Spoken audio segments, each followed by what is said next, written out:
ka-idol, fuse lang sira sa microwave transformer.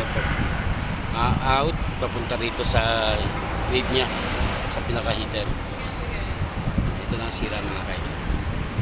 So, kung dahil naman ito ay i-check ko pa, pero positive ang fuse nito ay sira na. Busted na siya, open. So, makikita nyo mga ka-idol. Ayan. Primary winding line ito. Tapos secondary winding niya, ayan, papunta sa capacitor.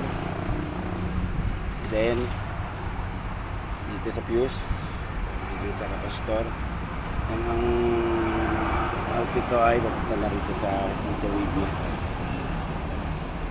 So hindi siya umiinit, kaya open yung yung fuse niya. So yun po lang ang first finding natin na kailangan natin palitan ng fuse bago natin i-test yung ulit. Kasi wala akong dala na special na tester yung kaya mag-reading ng capacitance. So fuse lang ang muna ko at yung positive na busted siya. So antayin natin na makabili ng fuse yung may-ari ng microwave para balik ulit natin ito. So thank you for watching at patuloy niyo sa pagkain mga ka-idol.